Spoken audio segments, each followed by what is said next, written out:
Hi, I'm Lori and I love books. And today I have a couple updates and then a couple books I've read recently. First, the tea.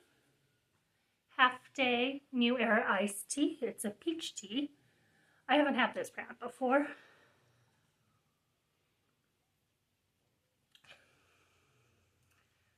Very peach flavored, but there's like sort of an aftertaste. It's kind of a sour peach, canned peach kind of flavor. It's kind of odd. I don't drink a lot of peach tea, and there is caffeine in it. It's 45 milligrams of caffeine. So, again, it's good. I don't know that it'll be a favorite. And I don't think it's helping my throat feel like quenched. Uh, so, some of the updates, I'm off of Instagram and Facebook. I decided I just don't need it anymore. It was more hassle than it was worth, and I don't believe in the business practices of that company. I don't believe in a lot of business practices of many companies. I'm hoping to lessen my digital footprint because they're using our digital life to justify impacting the real environment and making things less healthy for the earth. And I'm done with it. I would love to get rid of all my apps. Like, none of it is necessary. Like, they tell you it's necessary, but it's not. It's just a lie that they do in order to convince us to keep on all these apps. And it's like, we don't need 5 apps that do the same thing. At least I don't. So I have one app now for social, and that's here on YouTube. And then I have switched from Goodreads to Storygraph, and I'm very happy with that because Storygraph does so much more than Goodreads ever did. It has a point system, so instead of 1, 2, 3, 4, 5, like in Goodreads, I can do 1 to 5, but have 1.25, 2.5, 3.75. So I have more variety because a lot of times with the books I'm reading, it's like it's not a 3, it's not average, but it's not a 4 or it's not a 5. It's just something in between. And so now I have that in between. And then it also lets me reread the same book twice, which I do want to reread some books. So, and the ones that I kept in my collection are my rereads, the books that I want to save and reread again and again and again because I love them. And so having that as an option is amazing. And then it's so much easier to find the books that I'm looking for. It's so much easier to find the books that I'm actually reading in order to put them in my to read pile or currently reading. So it's just a much easier app. And I don't know anything about the company or who owns it or anything like that. I'm hoping to also let go of Amazon maybe at the start of next year. It's a little harder with Amazon because it's where I get most of my clothing because it's kind of hard to find clothes where I'm at. So like that one's a little harder. I don't like it. Don't get me wrong. I don't like it, but it's hard. So then the recent reads. I did one audiobook. These were from the library. So the audiobook was Cat and Mouse in Partnership by the Brothers Grimm.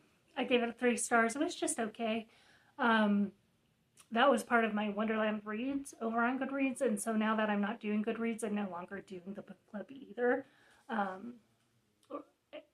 Maybe someday down the road I'll try another book club to be the leader of another book club, but right now I'm just letting that go. I also did an ebook for Dodos Are Not Extinct, and it was hilarious. It was by Patty Donnelly. I gave it 4.25 stars, and basically it says dodos aren't extinct, and it goes over a bunch of other extinct animals like dinosaurs, pterodactyls, woolly mammoths, and it says they're not extinct, they're just camera shy. So that's why we don't see them as much anymore. It's because they're going around the world in disguises. woolly mammoths just shave, so they look like normal elephants. So it was a very funny book. And for the physical books, first one is Thisbe's Promise by Lorian Scott. I got this used, didn't know anything about it, and after reading it, I was a little. I kind of thought it was going to be something more inspirational because it starts with a daughter who's sick in bed and her mother's caring for her, and it just kind of was okay. So 3 stars. I think it just wasn't a book for me. Not that it wasn't a good book, but the illustrations were just kind of okay.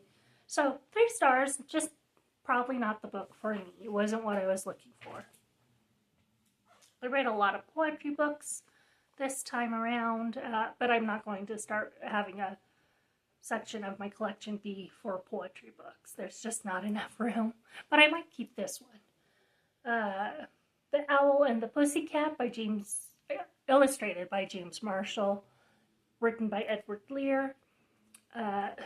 This is a poem I've read many times in my life about the owl and the pussycat going to sea.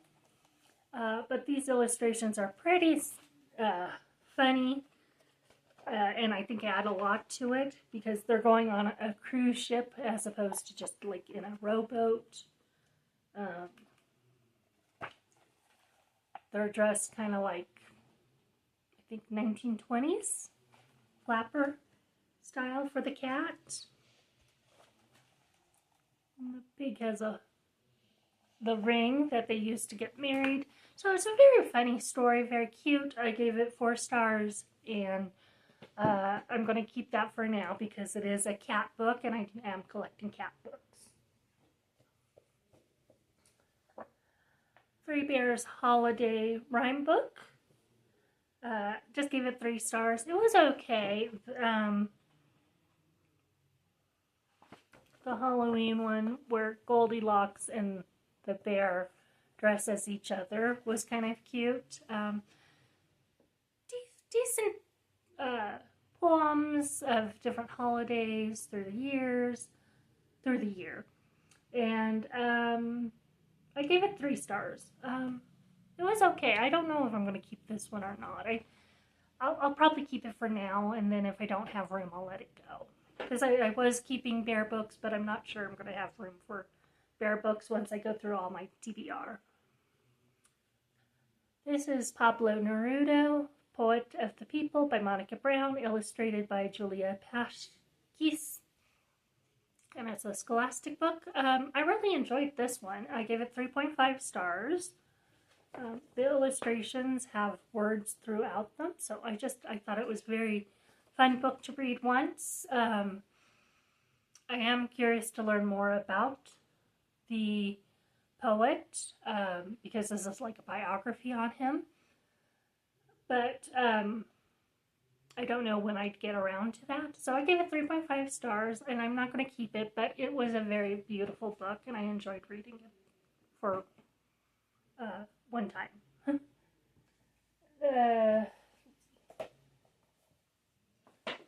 The next book was a library book, and it's Horses, Poems by Jake Skeets. I gave it 4 stars. It was about the area that I'm living in, so I knew a bit about the scenery that he's depicting. I thought it was very well written. It was written in some very unique styles of poems where, like, the pairing of the words were very interesting. I enjoyed reading it. It took me a little bit out of my comfort zone.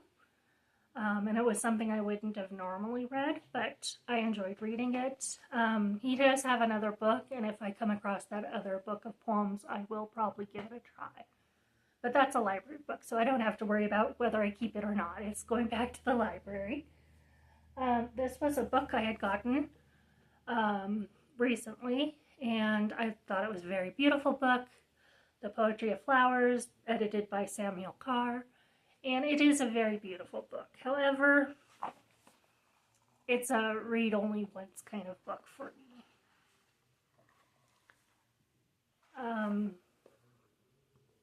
I gave it 3.5 stars. I just, like, most of the poems were English poems about flowers, and so all the flowers were very similar types of flowers, a lot of daffodils, a lot of crocuses, and a lot of roses as well. So I wanted more variety out of the flowers. I wanted more variety of the poems.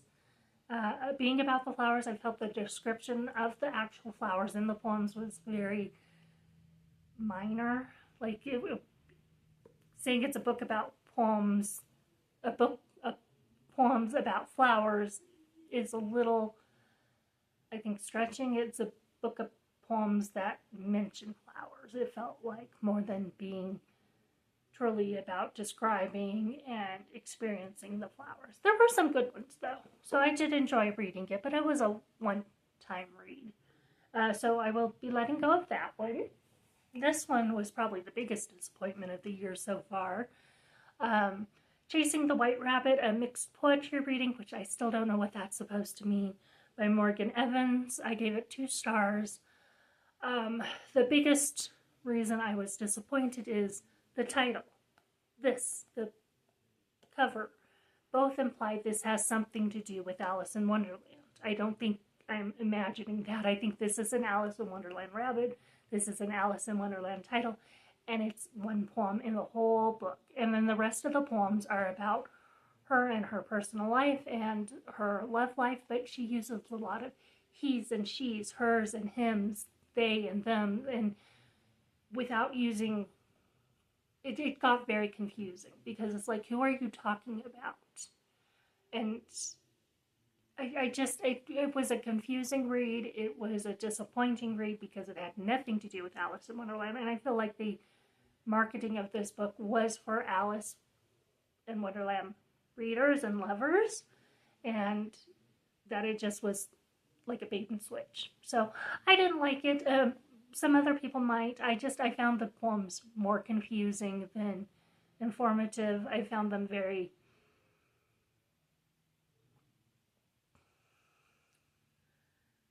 like there was not enough imagination. Like, poems I think are supposed to be like, misty and dreamlike and impressionist, whereas this was very everyday kind of things too. So maybe just not for me, I don't know. But with the marketing being how it was and the cover being what it was, I just felt like they wanted me to read it because I love Alice in Wonderland, and they didn't care that wasn't anything to do with what was actually inside the book. This one I got because of the cover as well. Chasing Dreams, How to Add More Daring to Your Doing, written by Kobi Yamada. It's this would be a gift book, to somebody who's graduating high school or college. Probably not even college. I would just give it to somebody graduating high school or maybe even grade school or something. It's cute, but it's not I just didn't feel it was very inspirational. The quotes, like this one, choose your life, don't settle for it. You will regret what you didn't do much more than what you did. It's like, well, yeah, but that's I was wanting something unique and something kind of really inspiring, and it just felt like it was everyday kind of inspirations, nothing that unique. So 3.25 stars, not completely average, but at the same time, I personally wouldn't have enjoyed getting this as a gift. I'd rather get an actual book that had a story in it. But it was good to try once. It was good to try once, so I'm not going to keep that one. This one I actually really liked. Blackberry Ink. This is actually a poetry book as well. Pictures by Hans Wilhelm, and it's a Reading Rainbow book, which I would like to have a whole collection of Reading Rainbow books. I didn't ever get to watch Reading Rainbow as much as I wanted as a child, but I do have the song in my head. now that I'm thinking about it. So very silly poems about like different types of food. So this one's I Want My Breakfast. The illustrations like goes along very well with the poems. This was my favorite. Is It Robin O'Clock? And I just thought that was a cute topic for a poem. And then the end pages are like this little merry-go-round or maypole. I guess it's a maypole with balloons. And so just an adorable book. So 4 stars, definitely keeping this one. And then now I'm getting into the chapter books. Oh, but before I did read one spiritual book, Safe in the Shepherd's Arms, Hope and Encouragement from Psalm 23, Max Lucado, and 5 stars. A definite reread, definite keep. And this is like, it goes over each line of the song, and then it goes into details and explanations, details, and like further thoughts for that line. So it was a fun read. It was very inspirational, and it definitely is something I enjoyed.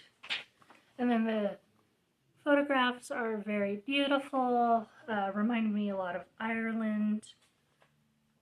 And then some actual photos of sheep as well in it. So the photographs and the text and everything just works well together, and it's very nice little pocket size, so easy to carry with me. And so 5 stars if I didn't mention that already, and a definite keep.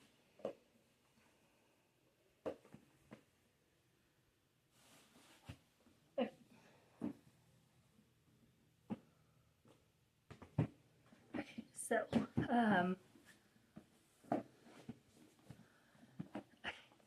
Fairy Tales for the New Age by Arlene Williams.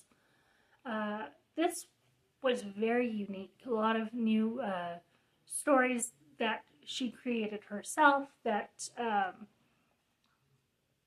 were very like moral and very educational, sort of like modern day fables.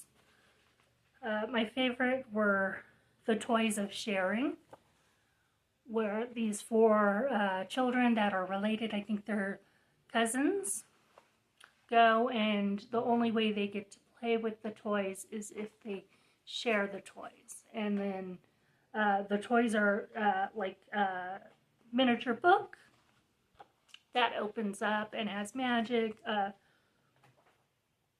flute, so there's like music in it. So it was a very interesting new things to read.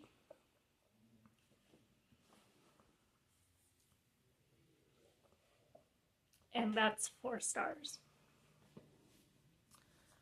I reread Heidi by Johanna Spyri. I got this edition because it is beautiful, but the illustrations are just kind of okay. Not the best. They're not bad, but they're not the best. And as you can see, like I have the Everyman's Children's Library books here, so I want to get the Heidi version, so it goes with those books instead of this one, which is a different edition. 4 stars. Basically, Heidi lives on a mountain with her grandfather, and it goes over her early years where she goes and lives with an invalid child, but becomes homesick, so then she has to go back to the mountain. And the grandfather, everybody thinks is not a good person, but the people that actually take the time to get to know him know that that's just, you know, his exterior, that he really is a loving and doting grandfather. And a lot of goat herding as well in the book. This one, The Hippo at the End of the Hall by Helen Cooper, was just a delight to read.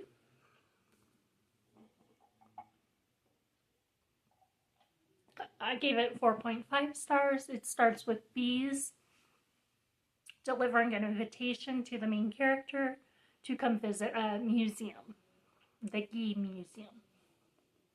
And there is a hippo at the end of the hall, so it's truth in advertising. And it's just a delightful little adventure where, you know, the main character has to help save the museum from being bought by a developer who wants to destroy it, and a greedy museum owner, curator. So there's like two museums in town. There's like the good museum, the Guy Museum, and then there's the modern day museum. So it was an interesting little read. I'm going to keep it for now and see if I reread it. It was very delightful, had a very happy ending. I will definitely keep an eye out for more books by Helen Cooper because it was just a very delightful, enjoyable book. I did read one edition of Alice in Wonderland, and this includes And Through the Looking Glass. This was by Seven Seas Entertainment LLC, and I did really enjoy the artwork. And like at the back, there's like different art as well. Basically the story of Alice in Wonderland going down the rabbit hole. So it stays very true to what Lewis Carroll wrote, but just the illustrations are very unique, very beautiful, very anime style. So 5 stars. And then I read Kiki's Delivery Service all-in-one film comic all-in-one edition. That's by a film by Hayao Miyazaki. Sorry if I didn't say that right. This is basically just almost a still by still of the film, which I am going backwards.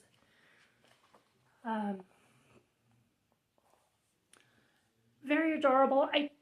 When I first started, I was like, oh, I'm not going to love this as much as I loved the movie.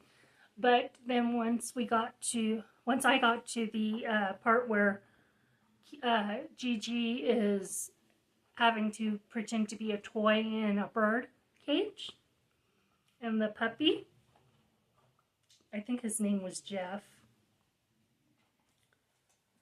Yeah, so once I got about this part, I started really enjoying it because that is like a favorite part of the film. But then, like, the dog, like, I didn't really get to know the dog during the movie because it goes so fast, which is odd because it feels like a very relaxing, slow-paced film, but reading the book goes even slower, so I'm able to like stop and really enjoy it. So 5 stars, definite keep. And then I also did a puzzle for Kiki's Delivery Service. This is before Gigi has to pretend to be the toy. And my dad helped with the puzzle too. And it was a pretty hard puzzle because the pieces are clear, and so sometimes the piece would be upside down, and just very difficult puzzle. And then one of the pieces fell on the floor and was blending in so well that it took having the sun shine directly on it for me to see it. So it was a fun puzzle. I don't know if I'm going to try any more of the Studio Ghibli puzzles after this. And then the last 2 books I have are the Folio Society's edition of The Little White Horse, 5 stars. Definitely part of my collection. It has the silver and purple in pages.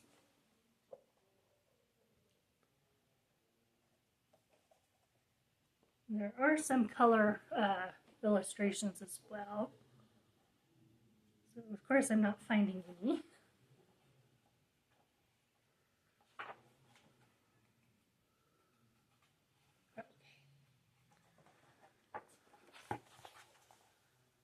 very delicately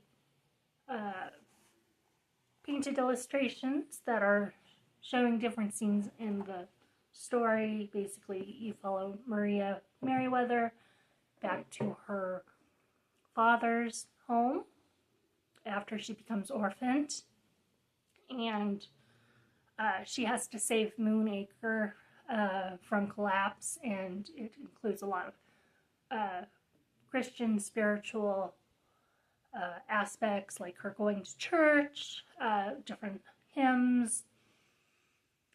The pastor is connected to her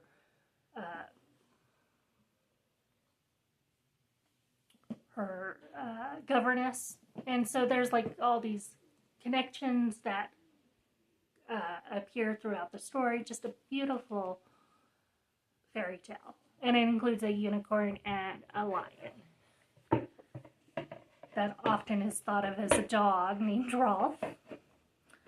So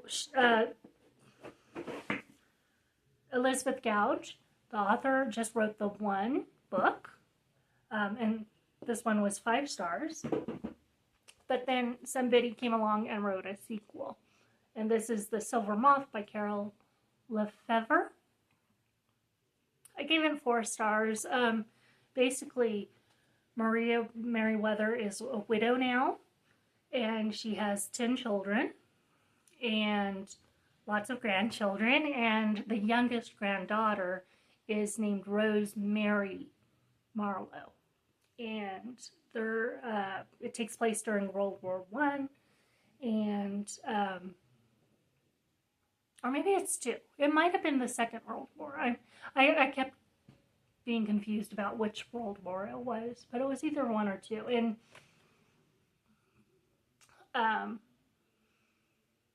Mary Rose, who goes by Rose through most of the story, is upset because of the war. Both her parents are working for the war. Her mom is a nurse. Her dad is a field surgeon, so they're off helping as much as possible. And so Rose goes with Maria Merriweather back to Moonacre. I would have rated this higher than a 4, but it felt a lot of copy paste. Like Maria found a Moonacre hare. Rose finds a fawn, a deer, that she has to rescue out of a trap. So there's a lot of this is the same as that, and I kind of wanted it to be a little variety, a little different. But overall, a good book. I will be keeping it. I recommend reading it at least once if you love The Little White Horse, to read the sequel at least once. So that's what I have for my recent reads. Let me know in the comments below what you're reading, and like and subscribe. And until next time, have a lovely time reading. Bye!